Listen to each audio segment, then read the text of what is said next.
قل هل يستوي الذين يعلمون والذين لا يعلمون إنما يتذكر أولو الألباب أشهد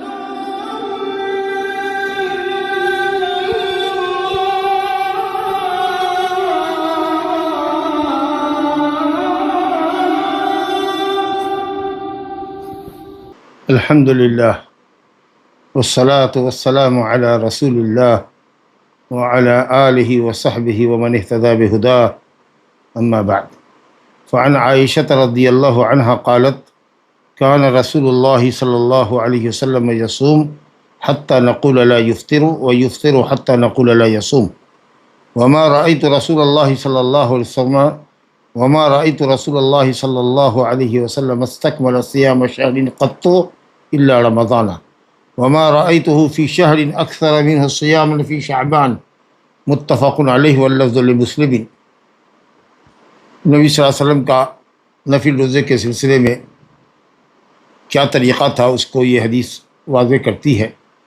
عائشہ رضی اللہ عنہ سے روایت ہے، کہتی ہے کہ رسول اللہ صلی اللہ علیہ وسلم روزہ رکھتے تھے، لگاتار روزہ رکھتے تھے، یہاں تک کہ ہم لوگ کہتے کہ اب افطار نہیں کریں گے، یا کئی دن تک لگاتار روزہ ہی سے ہوتے تھے۔ اور جب افطار کرتے وہ یفطر، اور جب افطار شروع کرتے تو کئی دن تک لگاتار افطار ہی کرتے رہتے، یہاں تک کہ ہم کہتے کہ روزہ اب نہیں رکھیں گے۔ اور فرماتی ہے کہ میں نے نبی صلی اللہ علیہ وسلم کو کسی بھی مہینے کا مکمل روزہ رکھتے ہوئے نہیں دیکھا سوائے رمضان کے۔ رمضان کا ہی صرف مکمل روزہ رکھتے تھے کیونکہ واجب فرض روزہ ہے۔ اور میں نے کسی بھی مہینے میں سب سے زیادہ نفلی روزہ رکھتے ہوئے نہیں دیکھا شعبان سے زیادہ، ماہ شعبان سے زیادہ کسی بھی مہینے میں نفلی روزہ، شعبان سے زیادہ کسی بھی مہینے میں نفلی روزہ رکھتے ہوئے میں نے نہیں دیکھا۔ گویا سب سے زیادہ نفل روزہ نبی صلی اللہ علیہ وسلم شعبان میں رکھا کرتے تھے۔ کئی باتیں معلوم ہوئی حدیث سے۔ ایک تو یہ کہ نبی صلی اللہ علیہ وسلم کی نفل کے سلسلے میں عبادت یہ تھی کہ کبھی آپ مسلسل کئی دنوں تک روزے سے ہوتے اور مسلسل کئی دنوں تک افطار ہی کرتے ہوتے۔ اب یہ حکمت واللہ عالم بظاہر یہی لگتی ہے کہ مصلحتوں کی رعایت کرتے تھے۔ کبھی جب اشغال اور اعمال کی کثرت ہوتی، لوگوں کے امور میں آپ مشغول ہوتے تو آپ افطار سے ہوتے، اور جب اشغال قلیل ہوتے یا اشغال ہلکے ہوتے، اعمال قلیل ہوتے اور فرصت کے لمحات زیادہ میسر ہوتے تو اس میں نبی صلی اللہ علیہ وسلم روزہ مسلسل کئی دن تک رکھتے تھے۔ تو آدمی کو چاہیے کہ اپنے ظروف اور اپنے احوال کی رعایت کرے روزہ رکھنے کے سلسلے میں۔ جب مصلحت ہو روزہ رکھنے کی تو روزہ رکھے، اور جب مصلحت افطار کی متقاضی ہو تو افطار کیا کرے۔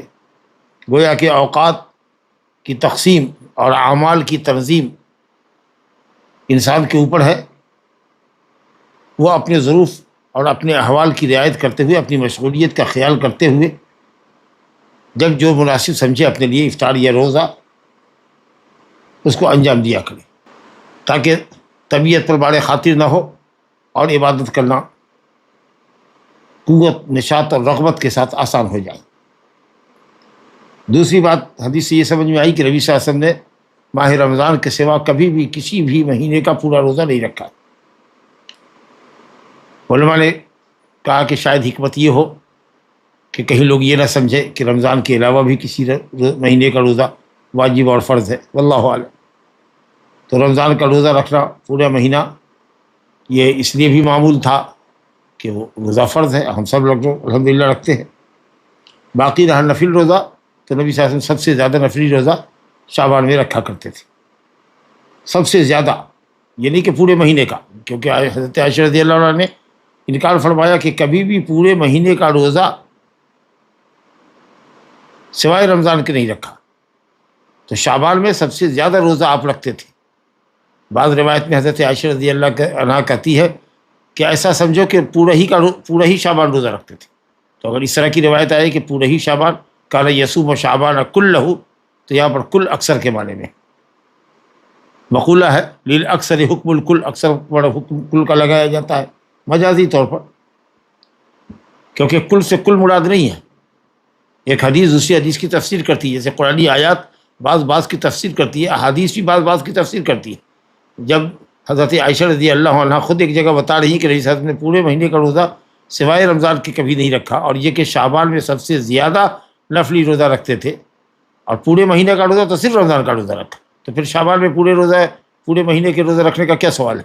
تو اگر پورا روزہ رکھا ہے انہوں نے تو مراد اکثریت ہے یا کثرت ہے کہ اکثر ایام شعبان کے آپ روزے سے ہوا کرتے تھے۔ عرب کے کلام میں اکثر مہینے پر کل کا اطلاق ہوتا ہے۔ اب شعبان میں کثرت سے روزہ رکھنے کی حکمت کیا تھی؟ حضرت اسامہ ابن زید رضی اللہ عنہ کی حدیث ہے، مسند احمد میں صحیح حدیث ہے، انہوں نے کہا کہ یا رسول اللہ، میں آپ کو شعبان میں جتنا روزہ رکھتے ہوئے دیکھتا ہوں کسی اور مہینے میں اتنا روزہ رکھتے ہوئے نہیں دیکھتا۔ تو آپ نے فرمایا ذالک شہر یغفل الناس عنہ بین رجب و شعبان، یہ وہ مہینہ ہے رجب اور شعبان رمضان کے درمیان کا، ذالک شہر یغفل الناس عنہ بین رجب و رمضان، یہ وہ مہینہ ہے جو رجب اور رمضان کے درمیان واقع ہے شعبان کا، اس مہینے سے لوگ غفلت برتتے اور اس کی عظمت کا احساس نہیں کرتے۔ وهو شهر ترفع فيه الاعمال الى رب العالمین فاحب ان يرفع عملی وانا صائم، کہا کہ یہ وہ مہینہ ہے جس میں اعمال کثرت سے اللہ رب العالمین کے حضور پیش کیے جاتے ہیں، اور میں یہ پسند کرتا ہوں کہ میرے اعمال روزے کی حالت میں پیش کیے جائے، جب میں روزے سے ہوں تو میرے اعمال پیش کیا جائے، کیونکہ روزے دار کی عبادت اللہ تعالیٰ کے یہاں جلد شرف باریابی، شرف قبولیت کو پہنچتی ہے۔ ایک تو یہ کہ یہ مہینہ افضل ہے، اور اعمال بندوں کے سالانہ اعمال اللہ کے اوپر پیش کیے جاتے ہیں اس مہینے میں۔ بعض اہل علم نے کہا کہ رمضان کی عظمت کے پیش نظر روزہ رکھتے تھے، جیسے کہ فرض نمازوں سے قبل سنت ہوتی ہے، فرض نمازوں کے بعد سنت ہوتی ہے، تو اسی طریقے سے نبی صلی اللہ علیہ وسلم گویا رمضان کے فرض روزے سے پہلے نوافل شعبان میں رکھتے تھے، اور رمضان کے بعد شش عید کے روزے رکھا کرتے تھے۔ کچھ لوگوں نے یہ کہا کہ نفس کو روزے کی طرف مائل کرنے کے لیے، رمضان کے روزے کی تیاری کے لیے، کہ رمضان کے روزے کی ادائیگی آپ پر آسان ہو جائے، اس کے لیے آپ شعبان میں کثرت سے روزہ رکھتے تھے۔ بہرحال جو بھی وجہ ہو، لیکن نفل روزہ بکثرت آپ شعبان میں روزہ رکھا کرتے تھے۔ اب ایک حدیث ہے صحیح مسلم کی، وہ بھی ابو ہریرہ رضی اللہ عنہ سے ہی مروی ہے، کہا گیا کہ صاحب رسول اللہ صلی اللہ علیہ وسلم فرمایا افضل الصیام بعد رمضان شہر اللہ المحرم، رمضان المبارک کے بعد سب سے بہتر روزہ، سب سے افضل روزہ اللہ کے مہینے محرم کا ہے۔ یہ تو تمام مہینے اللہ کے ہیں، لیکن بطور خاص محرم کو اللہ کا مہینہ کہنا اس کی تعظیم کے لیے۔ تو جب سب سے افضل مہینہ رمضان کے بعد محرم ہی ٹھہرا، تو پھر نبی صلی اللہ علیہ وسلم نے شعبان میں بکثرت روزہ کیوں رکھا؟ آپ سے تو رمضان محرم الحرام میں بکثرت روزہ رکھنا ثابت نہیں ہے۔ تو اہل علم نے اس کا دو جواب دیا ہے۔ ایک جواب تو یہ ہے کہ شاید ماہ محرم میں نفلی روزے کی افضلیت کا علم نبی صلی اللہ علیہ وسلم کو آخری حیات میں ہوا، یا اگر علم پہلے سے رہا ہوگا تو مشغولیت اور سفر وغیرہ کی ضرورت حائل ہوئی ہوگی، جس کی وجہ سے آپ بکثرت روزہ نہ رکھ سکے ہوں، واللہ اعلم۔ اگلی حدیث عن ابی ذر رضی اللہ عنہ قال امرنا رسول اللہ صلی اللہ علیہ وسلم ان نصوم من الشهر 3 ایام 13 و14 و15، 13 و14 و15، رواہ النسائی والترمذی وصححہ ابن حبان۔ ابو ذر غفاری رضی اللہ عنہ سے روایت ہے، انہوں نے کہا کہ نبی صلی اللہ علیہ وسلم نے ہمیں حکم دیا کہ ہم ہر مہینے میں 3 روزہ رکھیں، مہینے کا 3 روزہ رکھیں، 13، 14، 15، جس کو ایام 20 کہتے ہیں، وہ ایام جن کی راتیں بھی روشن اور سفید ہوتی ہیں، یعنی پوری رات چاند طلوع اور نمودار ہوتا ہے، تو راتیں بھی روشن ہوتی ہیں، اسی لیے اس کو ایام 20 کہتے ہیں۔ وہ ایام جن کی راتیں بھی سفید ہوں، روشن ہوں، چمکتی ہوئی ہوں۔ حدیث کی روایت نسائی نے کی ہے، ترمذی نے کی ہے، اور ابن حبان نے اس کو صحیح کہا ہے۔ ترمذی نے بھی اس حدیث کو حسن کہا ہے، امام ترمذی نے بھی روایت کر کے کہا حدیث حسن، اور شیخ البانی رحمۃ اللہ علیہ نے بھی کہا کہ سند حسن ہے، جیسا کہ امام ترمذی نے کہا ہے، اور بعض اہل علم نے طرق کی وجہ سے اس کو صحیح بھی کہا ہے۔ بہرحال دوسری جو حدیث آئی ہے اس باب میں، ہر مہینے میں 3 دن روزہ رکھنے کے سلسلے میں، وہ اکثر جو صحیح ترین روایتیں ہیں وہ مطلق، جیسے ابو ہریرہ رضی اللہ عنہ کی روایت ہے مسند احمد وغیرہ میں، اور صحیحین کے اندر بھی ہے کہ 3 دن کا روزہ، صبر کے مہینے کا روزہ یعنی ماہ رمضان کا روزہ، اور ہر مہینے کا 3 دن روزہ، یہ گویا صوم الدہر ہے، ثواب میں گویا پوری زندگی کا روزہ ہے، کیونکہ 3 دن کا روزہ 30 دن، 3 دن کا روزہ 30 دن کے برابر، ہر مہینے ہو گیا روزہ، اور رمضان کا روزہ ہے، اور ہر مہینے جب 3 روزہ رکھ رہے ہیں تو ہر مہینے کا ثواب مل رہا ہے۔ اور ابو ہریرہ رضی اللہ عنہ سے روایت ہے صحیح میں کہ اوصانی خلیلی بثلاث، میرے خلیل محمد صلی اللہ علیہ وسلم نے مجھ کو 3 دن کی روزے 3 باتوں کی وصیت کی، صیام ثلاثۃ ایام من کل شہر ورکعتي الضحیٰ وان اوتر قبل ان انام، ہر مہینے 3 دن کا روزہ رکھے، چاشت کی 2 رکعت نماز پڑھیں، اور یہ کہ سونے سے قبل وتر ادا کر لیں۔ یہ اس شخص کے لیے ہے جو تہجد آخر لیل میں پڑھنے کا عادی نہ ہو، یا آخری شب میں بیداری پر قادر نہ ہو، اور وتر فوت ہونے کا اندیشہ ہو تو احتیاطاً اول لیل میں پڑھ کے سوئے۔ اسی طریقہ سے معاذہ عدویہ رضی اللہ عنہ کہتی ہے کہ نبی کریم صلی اللہ علیہ وسلم سے حضرت عائشہ نے پوچھا، یا انہوں نے حضرت عائشہ سے پوچھا کہ کیا نبی صلی اللہ علیہ وسلم ہر مہینے 3 دن کا روزہ رکھتے تھے؟ تو انہوں نے کہا کہ ہاں۔ کہا کب کب کا روزہ رکھتے تھے؟ کہا کہ کسی بھی مہینے کے کسی بھی دن میں 3 روزہ رکھتے تھے، مہینے کا کوئی سا بھی دن ہو آپ اس کی پرواہ نہیں کرتے۔ یہ حدیث بھی مسلم کی ہے، اور عبداللہ بن عمرو بن عاص رضی اللہ عنہ سے بھی صحیح میں حدیث مروی ہے، اور ابو درداء سے بھی حدیث صحیح مسلم کے اندر موجود ہے، جو ابو ذر غفاری رضی اللہ عنہ کی جو حدیث ابھی ہم نے پڑھی 13، 14، 15، اس کے مقابلے میں کئی گنا زیادہ صحیح روایتیں، کیونکہ ابو ذر غفاری کی روایت کی بعض روایت پر اہل علم کا کلام ہے، اگرچہ وہ بہت کلام مضبوط نہیں، اسٹینڈ نہیں کرتا ہے، لیکن بہرحال بعض روایت کے اندر کلام ہے، لیکن یہ سب روایتیں صحیحین کی ہے یا صحیح مسلم کی۔ تو جو کثرت سے حدیثیں آئی ہیں اس باب میں، اس میں ایام 20 کا ذکر نہیں ہے، بلکہ مطلق ہے، پہلے عشرے سے 3 روزہ رکھ لے، 1، 2، 3 کا رکھ لے، 8، 9، 10 رکھ لے، یا دوسرے عشرے میں، بیچ کے عشرے میں رکھ لے، یا آخری عشرے میں شروع یا آخر میں رکھ لے، مہینے میں 3 روزہ کبھی بھی رکھ لے، اور اگر چاہے تو 13، 14، 15 رکھ لے، لیکن بڑا التزام اور اہتمام کرنا کے لیے 3 روزے سے مراد ایام 20 کے ہی روزے ہیں، 13، 14، 15، یہ فکر غلط ہے۔ اگر آپ ایام 20 کے روزے رکھتے تو الحمدللہ 3 روزہ بھی ہو گیا، ایام 20 کا بھی ہو گیا، لیکن 3 روزہ کبھی بھی شروع مہینے سے، وسط مہینے سے، آخر مہینے سے، یا ہر عشرے میں 3 روزہ اگر آپ نے رکھ لیا، کبھی بھی شروع سے رکھا کہ دوسرے مہینے میں بیچ کے ایام سے روزہ رکھا، مشغول ہے تو شروع میں تو نہیں رکھا، 11، 12، 13 رکھیں گے، 17، 18، 19 رکھیں گے، یا اسی طریقے سے 24، 25، 26 کسی مہینے میں رکھ لیا اپنی سہولت کے حساب سے، تو الحمدللہ یہ فضیلت آپ کو حاصل ہے۔ لیکن اگر ایام 20 میں رکھتے ہیں تو تمام مطلق صحیح روایتوں کے ساتھ ساتھ جو آپ کو آزادی دیتی ہے کہ مہینے میں 3 روزہ کبھی بھی رکھا جا سکتا ہے کسی بھی تاریخ کو، تو اس پر بھی عمل ہو جائے گا، اور ابو ذر غفاری کی روایت پر بھی عمل ہو جائے گا۔ عن ابی ہریرہ رضی اللہ عنہ ان رسول اللہ قال لا يحل للمرأة ان تصوم وزوجها شاهد الا باذنه، متفق علیہ واللفظ للبخاری، زاد ابو داؤد غیر رمضان۔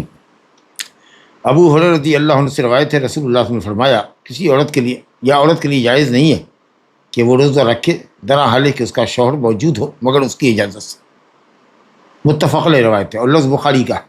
اور ابو داؤد میں جو حدیث آئی ہے اس میں اس قدر اضافہ ہے غیر رمضان، سوائے رمضان کے۔ ظاہر بات ہے یہ بات تو شریعت سے معلوم ہی ہے کہ رمضان کے واجب اور فرض روزے کے رکھنے کے لیے شوہر کی اجازت کی کیا ضرورت ہے، وہ تو اللہ کا فریضہ ہے، واجب ہے۔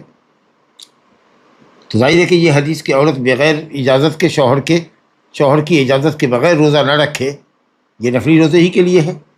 اب چاہے وہ نفلی روزہ سوموار اور جمعرات کا ہو، یا کہ ایام 20 کے ہوں، یا یہ کہ عرفہ اور عاشورہ کا روزہ ہو، اگر شوہر روزہ نہیں رکھتا ان ایام میں تو عورت شوہر سے اجازت لے کے روزہ رکھے، کیونکہ شوہر کی اطاعت واجب ہے، اور اطاعتوں کے اندر، واجب اطاعتوں کے اندر حق استمتاع بھی ہے۔ شوہر کو حق ہے کہ دن رات کے جس حصے میں وہ بیوی کو چاہے بستر پر بلا سکتا ہے، جبکہ فرض روزے کے علاوہ جو روزے ہیں ان کا حکم استحباب کا ہے، تو ظاہر ہے کہ واجب مستحب پر مقدم، اس لیے عورت اجازت لے اگر شوہر گھر پر موجود ہے تو۔ اب اجازت صراحتاً لے کہ میں روزہ رکھ سکتی ہوں کل پرسوں، یا یہ ہے کہ روزے کی تیاری کرے، افطار و سحر کا انتظام کرنا چاہے پہلے تو سحری کا انتظام کرے گی، اور شوہر سن رہا ہے یا بیوی کی ایکٹیویٹی دیکھ رہا ہے اور اس کو محسوس ہو رہا ہے کہ بیوی روزے سے ہے اور وہ کچھ اعتراض نہیں کر رہا ہے، تو اس کو اجازت ہی سمجھی جائے گی۔ یہ قرینے سے وہ پتہ لگائے گی کہ اس کو انکار نہیں ہے، تو یا تو اذن صریح ہو یا قرائن سے اس کو پتہ چلے کہ مرد کو اعتراض نہیں۔ اچھا، شرط یہ ہے کہ شوہر موجود ہو۔ اس کا مطلب یہ ہے کہ اگر شوہر موجود نہیں ہے، باہر ہے، دوسری جگہ پر ہے، دوسرے شہر میں ہے، کام کر رہا ہے، ملازمت پہ ہے، تو پھر اجازت لینے کی ضرورت نہیں ہے، کیونکہ اجازت لینے کی جو وجہ ہے کہ کبھی بھی شوہر اس کو بستر پر طلب کر سکتا ہے، یہ علت یہاں مفقود ہے۔ اسی طریقے سے بعض خواتین ہیں، اللہ ان کے شوہروں کو ہدایت دے، کہ شوہر والی تو ہیں لیکن شوہر نے ان سے علیحدگی کر رکھی ہے، گھر میں رہتے ہیں، ساتھ کھاتے پیتے ہیں، لیکن بستر پر نہیں آتے بیوی کے، انہوں نے بیوی کو چھوڑ رکھا ہے ایک طرح سے، اللہ ان کو ہدایت دے۔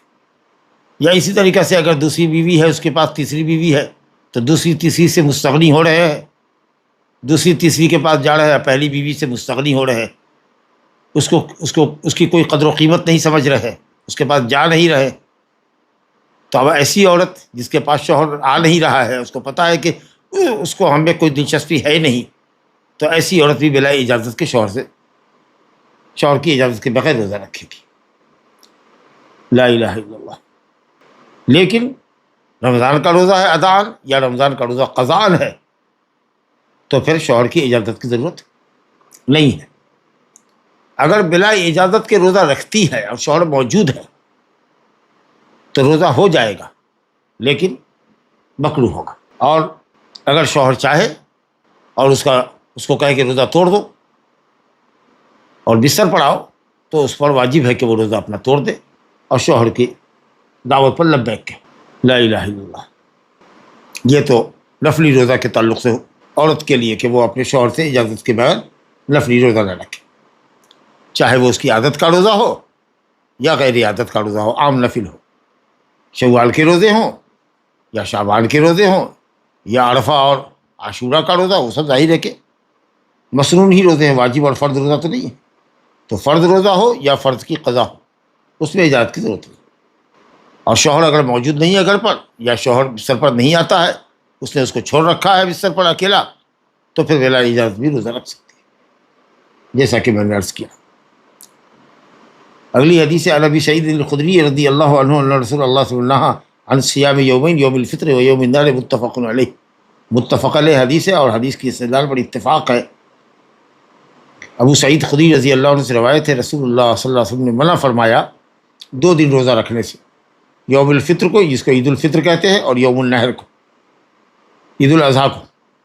اور آگے روایت آئے گی کہ ایام تشریق 11، 12، 13 کی بھی روزے ممنوع۔ گویا عید کے دن، عید الفطر اور عید الاضحیٰ کے دن روزہ رکھنا حرام ہے، نہیں تحریمی، حتیٰ کہ اگر کسی نے نذر بھی مانی کہ وہ عید کے دن روزہ رکھے گا تو یہ نذر باطل ہوگی۔ لا نذر فی معصیت اللہ، من نذر ان یعصی اللہ فلا یعصیہ، جس نے نذر مانی اللہ کی نافرمانی کی، وہ اللہ کی نافرمانی نہ کرے۔ لیکن کیا عید کے علاوہ دن میں وہ پورا کرے گا، قضا کرے گا، اس کی نذر صحیح مانیں گے اور قضا لازم کریں گے، یا یہ کہ نذر باطل ہوگی؟ راجح قول یہ کہ نذر باطل، لیکن اس کو قسم کا کفارہ دینا ہوگا، کیونکہ اگر مقید نذر مانی ہے، دن متعین کر کے مانا ہے، اور وہ روزے کا دن نہیں ہے، تو وہ دن اگر فوت ہو گیا تو روزہ فوت ہو گیا، وہ نذر فوت ہو گئی اس کی، لیکن اس پر کفارہ یمین ہے۔ عقبہ بن عامر کی حدیث ہے مسلم میں، کفارۃ النذر کفارۃ یمین، ایسے نذر کا جو باطل ہے، جس کو کر نہیں سکا، قسم کا کفارہ دے۔ اب بعض علماء نے کہا کہ قسم کے کفارے کی ضرورت نہیں ہے، لیکن من باب الاحتیاط کفارہ دے دینے ہی میں بھلائی ہے۔ بہرحال یہ ہماری عید کا دن ہے، ایک تو مہینے بھر کے روزے کے بعد افطار کا دن آیا ہے، پھر شوال کے 6 عید کے روزے ہیں جو 2 شوال سے رکھے جائیں گے، اسی لیے فرض روزے اور نفل روزے کے درمیان فصل اور فرق ضروری ہے۔ اور رہا عید الاضحیٰ، تو آپ نے فرمایا کہ صاحب وہ تو کھانے پینے ہی کا دن ہے۔ اللہ کے دین کی شائی کی علامتوں میں سے ایک اہم علامت قیامت یہ قربانی ہے، جس کو اللہ نے شاعر اللہ کہا ہے، من شاعر اللہ، تو وہ دن تو کھانے پینے کا ہے ہی، تو اس لیے عید الفطر اور عید الاضحیٰ کا روزہ حرام ہے۔ حضرت عمر بن خطاب رضی اللہ عنہ نے فرمایا ہذان یومان، عید الفطر عید الاضحیٰ کے تعلق سے فرمایا کہ ہذان یومان، بخاری شریف کی روایت ہے، مسلم کی روایت ہے، نہا رسول اللہ صلی اللہ علیہ وسلم صیامہما، نبی صلی اللہ علیہ وسلم نے ان دونوں دنوں کے روزے سے منع فرمایا ہے۔ یہ دو دن اللہ کے نبی صلی اللہ علیہ وسلم نے ان کے روزے سے منع فرمایا ہے۔ ایک یوم فطرکم من صیامکم، وہ دن ہے جس دن تم اپنے روزے سے افطار کرتے ہو، والیوم الآخر، والیوم الآخر، اور دوسرا دن کون ہے؟ الیوم الآخر کون ہے؟ تأکلون فیہ من نسککم، جس میں تم اپنی قربانی کا گوشت کھاتے ہو، یعنی عید الاضحیٰ کا۔ اب اسی کے ساتھ ایام تشریق کے روزے بھی منع ہے، وہ بھی کھانے پینے کے دن ہے، اللہ کے ذکر کے دن ہے، وہ بھی عبادت کے دن ہے۔ چنانچہ حدیث سامنے آ گئی، عن نبیشۃ الحذلی رضی اللہ عنہ قال قال رسول اللہ صلی اللہ علیہ وسلم ایام التشریق ایام اکل و شرب و ذکر اللہ عز وجل، رواہ مسلم۔ مسلم میں عز وجل نہیں ہے، لیکن اللہ کے نام کی تکریم کے ساتھ لگایا ہے عز وجل۔ بعض اور روایتوں میں کتب میں ہو سکتا ہے، مسلم کی روایت میں بہرحال للہ عز وجل کا لفظ ہے، ذکر للہ۔ اور عائشہ رضی اللہ عنہ سے آگے روایت ہے، وعن عائشہ وابن عمر رضی اللہ عنہم قال لم يرخص في ایام التشریق ان يصمن الا لمن لم یجد الہدی، رواہ البخاری۔ نبیشہ الحذلی رضی اللہ عنہ کہتے ہیں کہ رسول اللہ نے فرمایا ایام التشریق ایام عقل ہے، کھانے پینے کے دن ہے اور اللہ تعالیٰ کے ذکر کے دن ہے۔ ایام التشریق 11، 12، 13، اس کو ایام التشریق کہتے ہیں، اور اسی کو ایام المعدودات بھی کہا ہے، وَاذْكُرُوا اللَّهَ فِي أَيَّامٍ مَعْدُودَاتٍ فَمَنْ تَعَجَّلَ فِي يَوْمَيْنِ فَلَا إِثْمَ عَلَيْهِ وَمَنْ تَأَخَّرَ فَلَا إِثْمَ عَلَيْهِ لِمَنِ اتَّقَىٰ۔ 12ویں کو میرا سے حجاج نکلتے ہیں، اور اگر کوئی 13 تک رہ جائے تو بھی رہ سکتا ہے۔ تو یہ ایام تشریق، یہ بھی کھانے پینے کے دن ہے کہ اللہ رب العالمین نے جو گوشت کی شکل میں وافر مقدار میں روزی عطا فرمائی ہے، اس کو کھاؤ پیو، کھاؤ اور اللہ کا ذکر کرو۔ صرف کھانے پینے میں نہ رہ جاؤ، لہو و لعب میں نہ رہ جاؤ، اور اللہ کے ذکر سے غافل مت ہو، بلکہ اللہ کا ذکر بھی کثرت سے کرو، نمازوں کے بعد بھی کرو، نمازوں سے پہلے بھی کرو، مسجدوں کے اندر کرو، بازاروں میں کرو، سڑکوں پر کرو، بستر پر کرو، گھروں میں کرو، چلتے پھرتے اٹھتے بیٹھتے، جب جہاں موقع ملے کثرت سے اللہ کی تکبیر اور بڑائی بیان کرو۔ تو ایام تشریق بھی ہمارے کھانے پینے کے دن ہے، خوشیوں کے دن ہے۔ نبی صلی اللہ علیہ وسلم نے فرمایا ایام التشریق ایام اکل و شرب و ذکر اللہ عز وجل، اس لیے ان دنوں کے روزے جائز نہیں۔ عائشہ رضی اللہ عنہ اور ابن عمر رضی اللہ عنہ کہتے ہیں، ان دونوں سے روایت ہے، لم یرخص فی ایام التشریق ان یصمن، ایام تشریق کے دنوں میں روزہ رکھنے کی رخصت نہیں دی گئی ہے مگر اس شخص کے لیے جو حد نہ پائے۔ آدمی متمتع ہو، حج تمتع کیا، عمرہ کر کے حلال ہو گیا اور فائدہ اٹھایا شخص حلال کی طرح، تو اس پر ایک دم واجب، فمن تمتع بالعمرۃ الی الحج فما استیسر من الہدی فمن لم یجد فصیام ثلاثۃ ایام فی الحج وسبعۃ اذا رجعتم تلک عشرۃ کاملہ ذلک لمن لم یکن اہلہ حاضر المسجد الحرام۔ تو اس کو ایک ہدی دینا ہے، اگر ہدی نہ پاتا ہو، جانور نہ ہو یا جانور خریدنے کی طاقت نہ ہو، تو 3 دن حج میں روزہ رکھے، 6، 7، 8 رکھ لے، یہ بہتر ہے، کیونکہ عرفہ کے دن حجاج کرام کا عرفہ میں افطار کرنا ہی افضل ہے، جیسا مسئلہ آ رہا ہے۔ اور اگر حج میں 3 دن پہلے نہیں رکھ سکا، یہاں تک کہ یوم عرفہ آ گیا، تو یوم عرفہ کے دن مستحب اور افضل یہ ہے کہ روزہ سے نہ ہو، اور عید الاضحیٰ کے دن روزہ رکھنا حرام ہے، اور حج کے ایام 13 تک ختم ہو رہے، تو ظاہر ہے کہ وہ 3 دن حج میں آپ رکھنے کی کوئی گنجائش نہیں ہے سوائے اس کے کہ 11، 12، 13 کا روزہ رکھے۔ تو یہ کہتی ہیں عائشہ اور ابن عمر رضی اللہ عنہ یہ دونوں فرما رہے ہیں کہ ایام تشریق میں روزہ رکھنے کی رخصت نہیں دی گئی سوائے اس شخص کے جو حدی نہ پائے، روزہ رکھے، اور روزہ بھی وقوف عرفہ سے پہلے نہیں رکھ سکا تو ایام تشریق میں روزہ رکھے گا، اس کے علاوہ کوئی دوسرا شخص روزہ نہیں رکھ سکتا۔ نہ رمضان کے قضا روزہ رکھے، رمضان کے قضا روزے بھی نہیں رکھے جا سکتے۔ اللہ اچھا یہ حدیث تو ہے موقوف، عائشہ اور ابن عمر کا قول ہے، لیکن لم یرخص رخص ولم یرخص، رخصت دی گئی ہے، رخصت نہیں دی گئی ہے، حلال کیا گیا ہے کہ حرام کیا گیا ہے، یہ جو صیغہ ہے صحابی اگر عرض کرے اور ذکر کرے تو اس کی نسبت نبی صلی اللہ علیہ وسلم کی طرف ہوگی، کیونکہ رخصت دینے والے کون ہو سکتے ہیں، حلال کرنے والے کون ہوتے ہیں، حرام کرنے والے کون ہوتے ہیں، منع کرنے والے کون ہوتے ہیں عہد صحابہ میں؟ ظاہر ہے کہ نبی صلی اللہ علیہ وسلم، کسی اور کو رخصت دینے کا، کسی اور شخص کو حلال کرنے کا یا حرام کرنے کا یا ناجائز کرنے کا حق نہیں ہے سوائے نبی کے۔ تو اس لیے گرچہ یہ حدیث موقوف ہے عائشہ اور ابن عمر پر، لیکن حکم میں مرفوع کے ہے۔ اور کہاں کی روایت ہے یہ؟ عائشہ اور ابن عمر کا یہ قول کہاں کا ہے؟ صحیح بخاری کا۔ تو معلوم ہوا کہ ایام تشریق میں صرف وہی روزہ رکھے جو حج میں 3 دن روزہ عرفہ سے پہلے نہیں رکھ سکتا ہو اور ہدی دینے کی طاقت نہ ہو، باقی 7 دن روزہ رکھے گا گھر جا کر کے، اپنے گھر پہنچ کر کے، وطن پہنچ کر کے۔ یہ 10 روزے ہوں گے جو حج کے قائم مقام ہوں گے۔ لا الہ الا اللہ۔ ایک حدیث بھی ہے ابو داؤد وغیرہ کے اندر، عقبہ بن عامر رضی اللہ عنہ کی حدیث ہے، نبی صلی اللہ علیہ وسلم فرمایا یوم عرفہ و یوم النحر و ایام التشریق عیدنا اہل الاسلام۔ یوم عرفہ، یوم النحر، ایام تشریق مسلمانوں کی عید کے ایام ہیں۔ یہ ایام تشریق گویا کہ 11، 12، 13، اس لیے ہم لوگ قربانی 4 دن کہتے ہیں۔ یوم النحر تو ہے ہی، اور ایام تشریق بھی کھانے پینے کے دن ہے، مینا کے ایام، اور ابن خزیمہ وغیرہ میں ہے کہ ایام ذبح، ذبح کے بھی ایام۔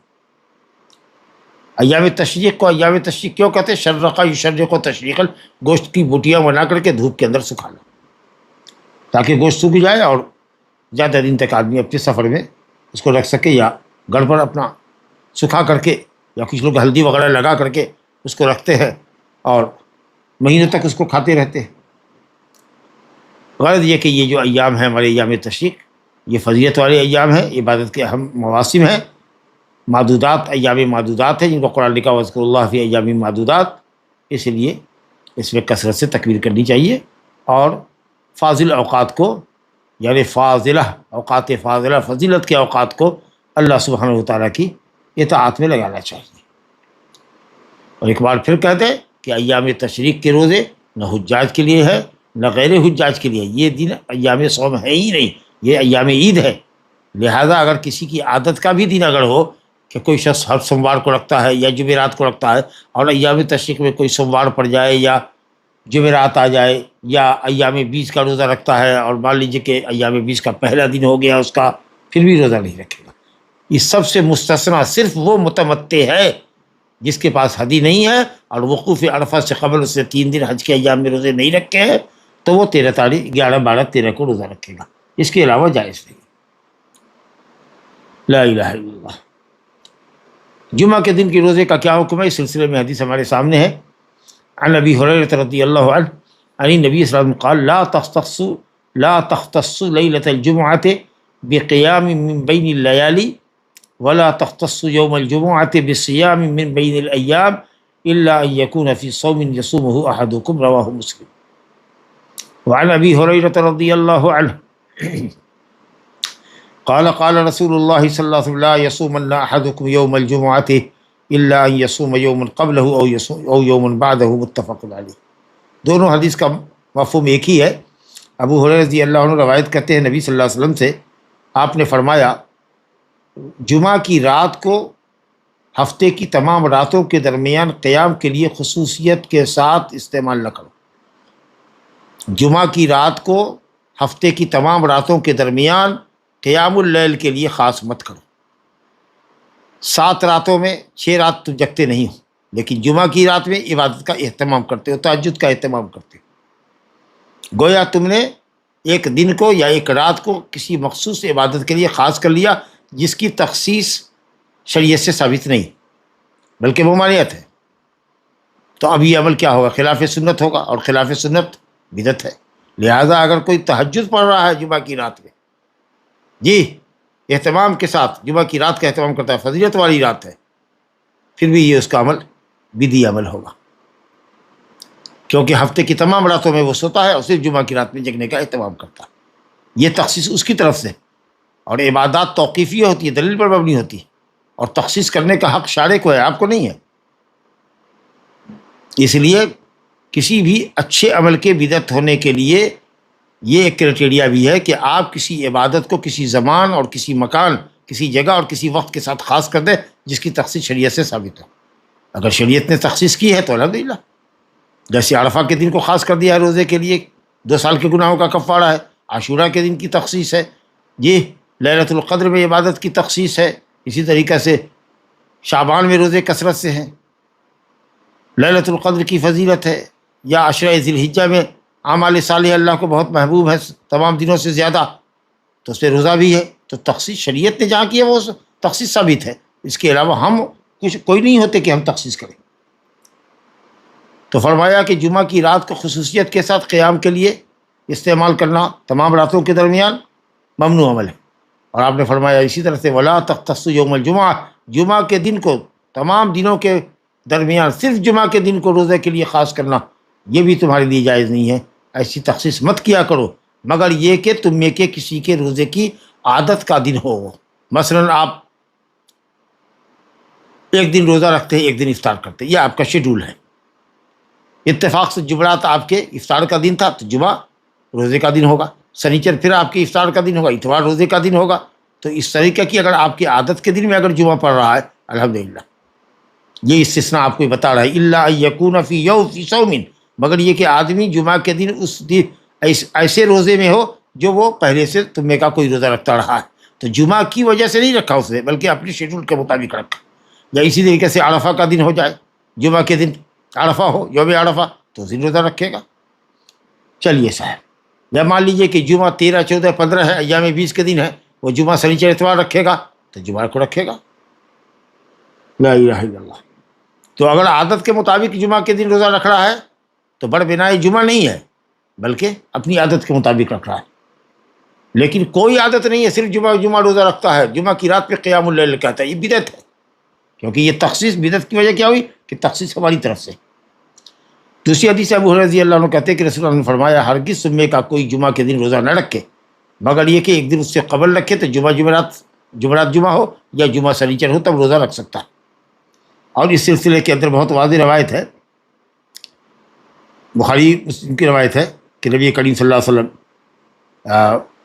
حضرت جویریہ بنت حارث رضی اللہ عنہ کے یہاں تشریف لے گئے، بخاری کی روایت ہے، تو وہ جمعہ کے دن روزے سے تھی، تو آپ نے فرمایا اصمت امس، کیا کل روزہ رکھا تھا تم نے؟ کہا نہیں۔ کہا اتریدین ان تصومی غدن، کل آنے والے دن میں روزہ رکھنے کا ارادہ ہے؟ کہا نہیں۔ تو آپ نے کہا فافطری، روزہ توڑو۔ تو یہ حدیث بتا رہی ہے کہ اگر پہلے سے ایک دن روزہ رکھا ہے، جمعہ اگر کوئی رکھتا ہے تو پھر جائز، جمعہ سنیچر اگر رکھتا ہے تو جائز، صرف جمعہ کا دن ایک روزہ اگر رکھتا ہے تو یہ بدعت ہے، الا یہ کہ شیڈول کے مطابق وہ دن آپ کا پڑتا ہے۔ لا الہ الا اللہ۔ تو گویا کہ کراہت ان دونوں وجہوں سے دور ہو جائے گی۔ جمعہ کے دن کا روزہ رکھنا جو ناجائز ہے، یہ جائز کب ہوگا؟ جب کہ آدمی شیڈول کے مطابق جمعہ کا دن پڑتا ہو اس کے، یا یہ ہے کہ ایک دن پہلے رکھے جمعہ کے ساتھ یا جمعہ کے ساتھ ایک دن بعد میں رکھے، تو ایک دن کا اضافہ آگے یا پیچھے اگر جمعہ کے ساتھ کرتا ہے تو رکھنا جائز ہے، یا یہ کہ اس کی عادت کا دن ہو، روزہ کی عادت کا دن ہو تو جائز۔ آگے حدیث ابی ہریرہ رضی اللہ عنہ ان رسول اللہ صلی اللہ علیہ وسلم قال اذا انتصف شعبان فلا تصوموا رواہ الخمسہ واستنکرہ احمد۔ ابو ہریرہ رضی اللہ عنہ کہتے ہیں کہ رسول اللہ نے فرمایا جب شعبان آدھا ہو جائے تو سیکنڈ ہاف میں روزہ مت رکھو، 16 تاریخ سے روزہ مت رکھو، فلا تصوموا۔ خمسہ نے روایت کیا، امام احمد سمیت سنن اربعہ، لیکن سنن کبریٰ میں ہے، یہ سنن کبریٰ میں، سنن مجتبیٰ جو نسائی کی ہے اس میں نہیں، سنن کبریٰ میں۔ لا الہ الا اللہ۔ امام محمد نے اس حدیث کو منکر کہا ہے، امام محمد نے اس حدیث کو کہا ہے کہ ہذا حدیث منکر، قابل انکار روایت، منکر روایت، راجی روایت کے خلاف جو روایت آتی ہے، ضعیف روایت جب صحیح روایت کے مخالفت میں آ جائے تو منکر کہلاتی ہے۔ اسی طریقے سے عبد الرحمن بن مہدی رضی اللہ عنہ نے اس میں ضعیف کہا، امام ابو داؤد نے نقل کیا اس کو سنن ابو داؤد میں، اور امام ابو زرع رازی نے بھی اس کو ضعیف کہا ہے۔ کہتے ہیں کہ اس میں جو ہے جو راوی ہیں وہ علا بن عبد الرحمن، کہتے ہیں کہ یہ متفرد ہے روایت کرنے میں، عبد الرحمن ابو ہریرہ سے روایت کرنے میں متفرد ہے. ابو ہریرہ رضی اللہ عنہ کے دوسرے شاگردوں نے یا ان سے روایت کرنے والے دوسرے روات نے روایت نہیں کیا، تفرد کیا. اور یہ حضرات کہتے ہیں کہ علا ابن عبد الرحمن کا تفرد یا ان کے والد عبد الرحمن کا تفرد ابو ہریرہ سے حدیث کو کمزور کرتا. حالانکہ علا میں کلام نہیں ہے، بہت سے لوگوں نے ثقہ کہا ہے اس کا. کہتے ہیں کہ اور منکر ہونے کی کیا وجہ ہے؟ کہتے ہیں صحیح حدیثوں کے اندر، جیسا کہ ہم نے اول سیام میں کتاب الصیام کے آغاز میں پڑھا تھا کہ نبی صلی اللہ علیہ وسلم نے فرمایا لا تقدموا رمضان بصوم یوم ولا یوم، ایک دن دو دن احتیاطی روزہ استقبالی روزہ نہ رکھو، مگر یہ کہ عادت ہو تمہاری آخری ایام میں روزہ رکھنے کی، یا کوئی قضا ہو یا کوئی نذر ہو جس کی وفا لازم ہے تو اور بات ہے. تو ایک دو دن آپ نے منع فرمایا، اس کا مطلب ہے کہ 4 5 7 دن پہلے سے روزہ رکھ سکتے ہیں. اور یہاں کہا جا رہا ہے کہ جب نصف شعبان ہو جائے تو روزہ رکھنا بند کر دو. تو کہتے ہیں کہ یہ ہے متن میں نکارت، انکار کی وجہ یہ ہے. چلیے صاحب، کیونکہ اس میں نصف شعبان ہی سے روزہ منع کر دیا گیا، جبکہ دوسرے علماء جیسے امام ترمذی ہیں، ابن حبان ہیں، حاکم ہیں، طحاوی ہیں، ابن عبد البر ہے، سماحت الشیخ بن باز ہیں، اور دوسرے علماء ہیں، وہ کہتے ہیں کہ کوئی وجہ سمجھ میں نہیں آتی ہے معقول کہ امام محمد نے اس حدیث کو کیوں کر منکر کہا، کیونکہ علا بن عبد الرحمن کو حفاظ محدثین کی ایک جماعت نے ثقہ کہا ہے، اور خود امام مسلم نے ان سے روایت لی ہے. تو اگر علا ابن عبد الرحمن نے روایت بیان کرنے میں تفرد بھی اختیار کیا ہے تو یہ ایک ثقہ شخص کا تفرد ہے، اور یہ انشاءاللہ باعث حرج نہیں ہے. لا الہ الا اللہ. بہرحال امام ابو داؤد نے یہ کہا کہ کوئی اختلاف نہیں ہے میرے خیال سے، لیس ھذا عندی خلاف، یہ حدیث اگلی حدیثوں کے خلاف نہیں ہے. شاید ان کی کہنے کی مراد یہ ہے کہ علا کی روایت جو منع کر رہی ہے نصف شعبان کے بعد روزہ رکھنے سے، یہ ان لوگوں کے لیے ہے جو آدھے شعبان کے بعد یعنی 16 کے بعد شعبان کا روزہ شروع ہی کرتے ہیں تاکہ رمضان تک اس کو ملا دیں. لیکن جو لوگ نصف شعبان کے بعد روزہ رکھتے ہیں اپنی عادت کی وجہ سے کہ ایک دن روزہ رکھتے ایک دن افطار کرتے، ایک دن روزہ رکھتے ایک دن افطار کرتے، یہ ان کی عادت ہے، یا پہلے بھی نصف اول کے اندر بھی فرسٹ ہاف کے اندر بھی انہوں نے کچھ روزے رکھے ہیں، یا سمجھیے کہ اس کے اوپر رمضان کے روزے کی قضا ہے یا نذر وغیرہ ہے، تو ظاہر ہے کہ تمام لوگوں کے نزدیک روزہ ہے. تو جو حضرات اس حدیث کو کہتے ہیں کہ حدیث قابل حجت ہے، وہ یہ کہتے ہیں کہ آدھے شعبان کے بعد روزہ شروع کرنے کی ممانعت ہے، لیکن اگر پہلے سے روزہ رکھتے آ رہے ہیں یا شیڈول کے مطابق آ رہا ہے تو انشاءاللہ کوئی حرج نہیں. تو کہتے ہیں کہ اس طریقے سے مخالفت نہیں رہ جاتی. لا الہ الا اللہ. خاص کہ جب مہینہ قریب ہو تب شعبان کا روزہ نہیں رکھنا چاہیے. بہرحال علماء فحول بڑے بڑے محدثین علماء کی رائے ضعف کے سلسلے میں ہے، اور ان کے مقابلے میں ان سے تھوڑا کمتر جو علماء ہیں یا بعد کے متاخرین جو علماء ہیں وہ اس کو صحیح کہتے ہیں. تو اس لیے کچھ تو کچھ سمجھنی پڑے گی بات کو کہ اس حدیث کو محمول کرے، عادات جس کی عادت ہو، عادت کے مطابق اگر نصف شعبان کے بعد روزہ رکھتا ہے تو ٹھیک ہے، یا پہلے سے روزہ رکھتا ہے وہ آ رہا ہے تو ٹھیک ہے. لیکن اب باقاعدہ آغاز کرنا آدھے شعبان نصف شعبان کے بعد، اور خاص کر اس آدمی کے لیے جو کمزور ہو اور اندیشہ ہو کہ روزہ رکھنے کی وجہ سے کمزور ہو جائے گا اور رمضان کے روزے متاثر ہو سکتے ہیں اس کی وجہ سے، تو ایسا آدمی روزہ نہ رکھے. واللہ اعلم. صرف سنیچر کا دن روزہ رکھنا، صرف سنیچر کا دن کا روزہ رکھنا، یہ کیسا ہے؟ یہ مسئلہ بھی خاصا اس وقت اختلافی مسئلہ بن گیا ہے. خاص کہ امام البانی رحمۃ اللہ علیہ نے جب اس حدیث کی روشنی میں جو ابھی ہم پڑھنے جا رہے ہیں سما بنت بسر کی روایت، جس کے اندر ہے کہ سوائے فرض روزے کے سنیچر کے دن کا کوئی دوسرا روزہ جائز نہیں ہے، اور انہوں نے اس کو ناجائز کہا سنیچر کے دن کے نفلی روزے کو. ایون اگر وہ عرفہ کا بھی دن پڑے، عاشورہ کا بھی دن پڑے تو کہتے ہیں نفلی، جبکہ جماہیر امت محمدیہ کہتی ہے کہ نہیں، شیڈول کا دن ہے اگر تو روزہ رکھے گا. جمعہ سنیچر رکھ رہا ہے، جیسا کہ جویریہ رضی اللہ عنہ کی حدیث میں ہم نے پڑھا، تو سنیچر کا دن کا روزہ ایسا بھی ثابت ہے. ایام 20 کا روزہ رکھ رہا ہے، اگر ایام 20 سنیچر سے ہے تو رکھ سکتا ہے. لیکن یہ جو اس میں حدیث ہے کہ سوائے فرض کے روزہ کے لیں، تو گویا کہ سنیچر کا دن آنا ہی نہیں چاہیے. اسی طریقے سے شوال کے 6 روزے ہیں، ظاہر ہے کہ بیچ میں ایک دن سنیچر کا تو آئے گا. اگر جمعہ کے دن عید ہے تو سنیچر کو آئے گا، اگر سنیچر کو عید ہے تو اتوار سے اگر روزہ رکھے گا تو جا کے سنیچر کے دن اس کا روزہ مکمل ہوگا.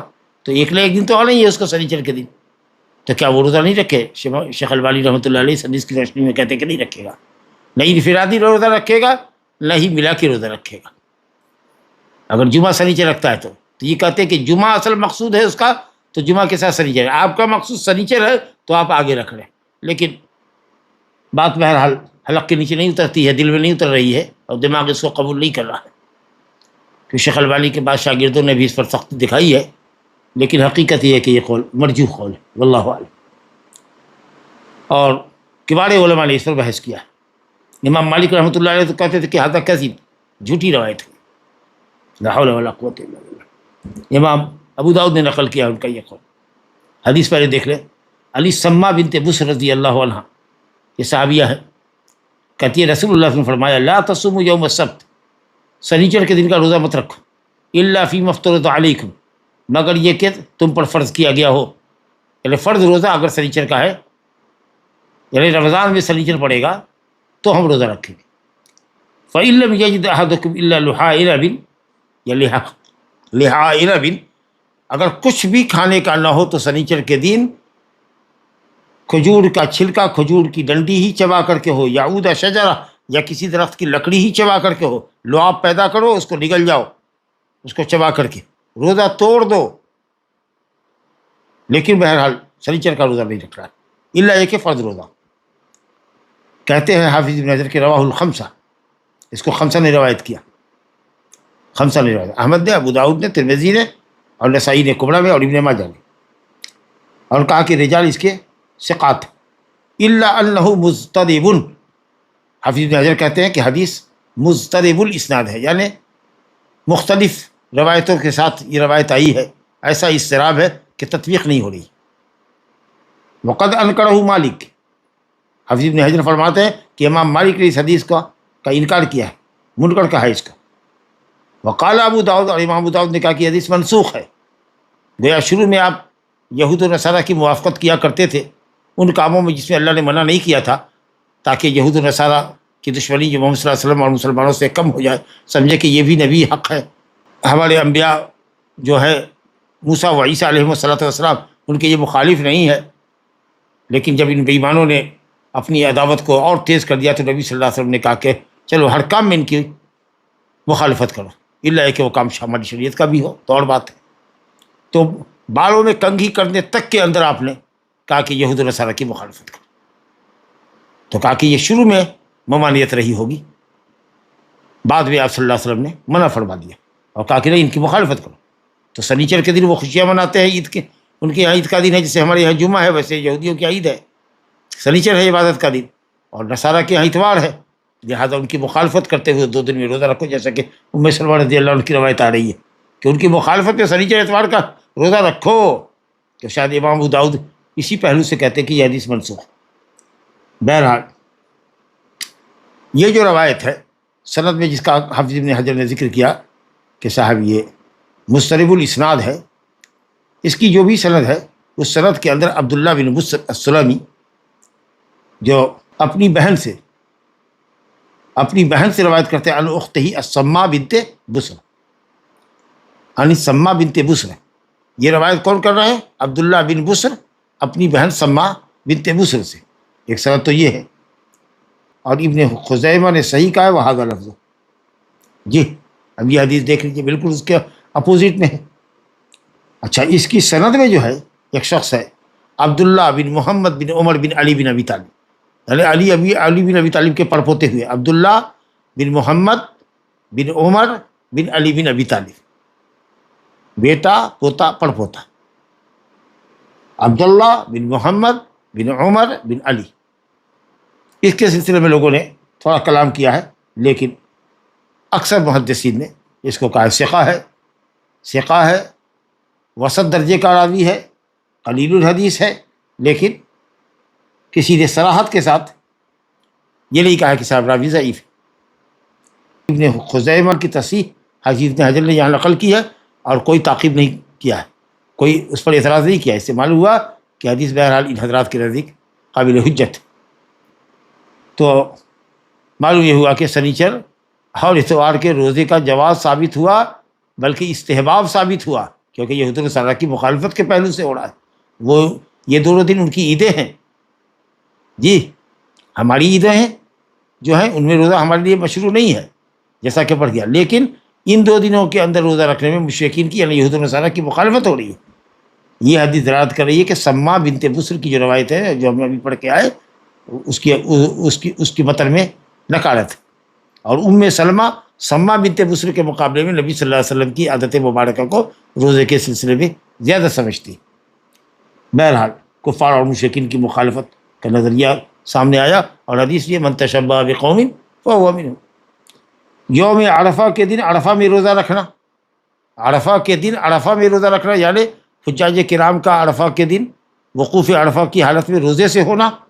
نبی صلی اللہ علیہ وسلم تو روزے سے نہیں رہے، خلفائے راشدین بھی روزے سے نہیں رہے، یہ سب تو آپ کا فعل ہے، خلفائے راشدین کا فعل ہے۔ قولی حدیث بھی ہے کیا اس سلسلے میں؟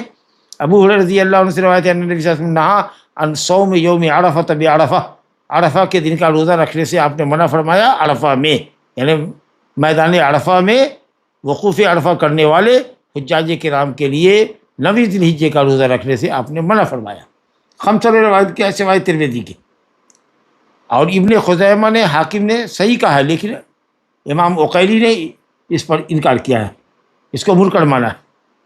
لا الہ الا اللہ۔ بہرحال حدیث کی سند جیسا کہ ابن خزیمہ، حاکم اور حافظ ابن حجر اور امام ذہبی وغیرہ نے کہا کہ اسنادہ لا باس بہ، لیکن عقیلی نے انکار کیا ہے، کہا کہ اس حدیث کی مطابقت میں کوئی روایت نہیں آئی۔ البتہ نبی صلی اللہ علیہ وسلم کے عمل سے یہ ثابت ہے کہ آپ نے عرفہ کا دن روزہ نہیں رکھا، لیکن یہ کہ آپ نے روزہ رکھنے سے منع کیا ہو، کہتے ہیں یہ ثابت نہیں ہے دوسری حدیثوں سے نہیں۔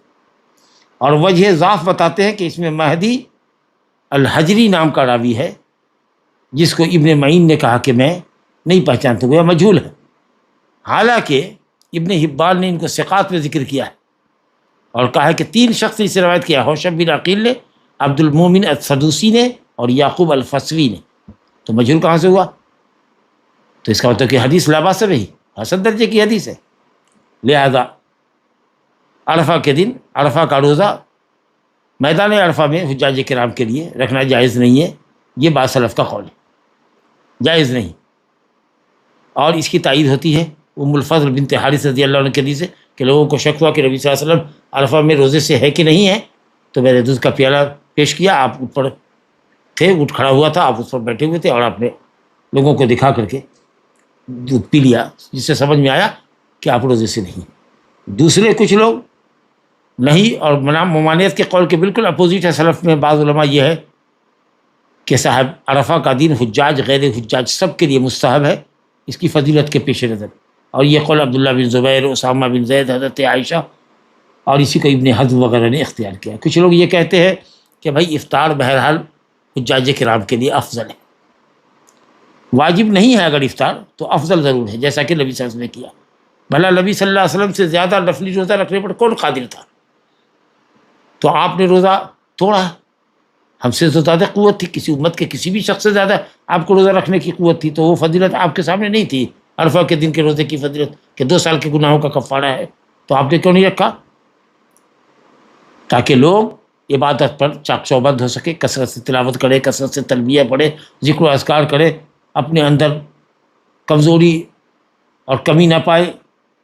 جی تو یہ قول کہ افطار مستحب ہے انشاءاللہ یہی بہتر قول ہے۔ اور ایک قول اور بھی ہے جو ہم نے پہلے بھی پڑھا تھا کہ اگر حاجی صاحبان کے لیے یا بعض حجاج کے لیے اگر روزہ پرمشقت عمل نہ ہو عرفہ میں ہوتے ہوئے بھی، اور ان کی عبادتوں میں ان کے وظائف میں کوئی خلل اور کمی نہیں پڑتی ہے، تو وہ روزہ رکھ سکتے ہیں، اور اگر مشقت کا باعث ہو تو روزہ توڑ دینا چاہیے۔ یہ ایک قول ہے امام احمد بن حنبل کا، لیکن انشاءاللہ جمہور کا جو قول ہے کہ روزہ رکھنا مستحب ہے، یہ زیادہ بہتر ہے حاجی صاحبان کے لیے۔ اب ایک ہے صوم الدہر، ہمیشہ روزہ ایک مدت مدید تک،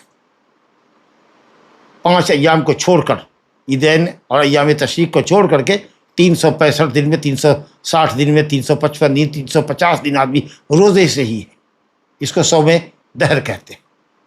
یہ تو آپ نے فرمایا کہ رمضان کا روزہ رکھ لو، 3 دن کا روزہ رکھو تو صوم الدہر ہے، یعنی ثواب میں صوم الدہر ہے، لیکن یہ عملی طور پر باقاعدہ صوم الدہر کا ہے، لگاتار 200 دن روزہ رکھ رہا ہے، لا حول ولا قوت الا باللہ۔ سوچئے ہمارے اوپر، ہمارے نفس کا حق ہے، ہماری بیوی کا حق ہے، ہمارے مہمانوں کا حق ہے. ہمارے گھر کوئی مہمان آئے اس کو معلوم ہو کہ صاحب خانہ روزے سے ہے، وہ کب چاہے گا کہ کھانا ہمارے یہاں بنے اور وہ کھائے اور ہم روزے سے ہوں. وہ سوچے گا بیچارہ کہاں آ کر کے ہم اس کے لیے باعث مشقت اور الجھن بن گئے، ہماری خاطر اس نے کھانا بنا لیا جبکہ یہ خود روزے سے ہے. عبداللہ بن عمرو بن عاص رضی اللہ عنہ اسی طریقے سے کثرت سے روزہ رکھتے تھے. نبی صلی اللہ علیہ وسلم نے منع فرمایا، اور آپ نے ان کو یہ فرمایا تھا کہ افضل سیام داؤد ہے. داؤد علیہ الصلوۃ والسلام کا روزہ سب سے افضل ہے، اس سے افضل کچھ نہیں. وہ کانا یصوم یومن و یفطر یومن، ایک دن روزہ رکھتے تھے ایک دن افطار کرتے تھے. وکان لا یفر اذا لاقا، اور جب دشمن کے مقابلے میں ہوتے تو بڑی پامردی سے لڑتے، بڑے بہادر تھے. تو نبی صلی اللہ علیہ وسلم نے ایسے شخص کو جو ہمیشہ روزہ رکھتا ہو کہا لا صام من صام الابد، اس نے روزہ ہی نہیں رکھا جس نے ہمیشہ روزہ رکھا. یہ گویا کہ وعید کے طور پر، زجر کے طور پر فرمانے کہ اس کو کوئی روزہ کا ثواب نہیں ملے گا. عادت پڑ گئی ہے اس کو روزہ رکھنے، اس کے لیے افطار اور روزہ دونوں برابر ہو گیا ہے معاملہ. ارے وہ روزہ کیا جس میں مشقت نہ ہو، پریشانی نہ ہو، بھوک پیاس کا احساس نہ ہو. شاید یہ بھی مفہوم اللہ علم. کہا لا صام من صام الابد، یعنی بددعائیہ لفظ ہے کہ اس کا روزہ نہ ہو جس نے ہمیشہ روزہ رکھا.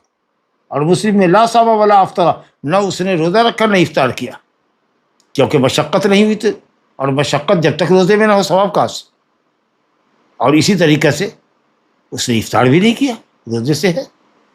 تو بہرحال کل ملا کر کے کچھ لوگوں نے کہا کہ صاحب آپ نے خبر دی ہے، جملہ خبریہ ہے، اور کسی نے کہا کہ بددعائیہ لفظ ہے. لیکن علی کل حال سیاق و سباق بتا رہا ہے کہ آپ نے رنجش کا اظہار کیا اور صوم دہر سے منع فرمایا کہ آدمی سال کے تمام دنوں میں بے استثناء 5 ایام عیدین اور ایام تشریق کو چھوڑ کر سال کے تمام دنوں میں روزہ رکھا. بلکہ بعض علماء نے تو اس کو حرمت پر محمول کیا. لا حول ولا قوت الا باللہ.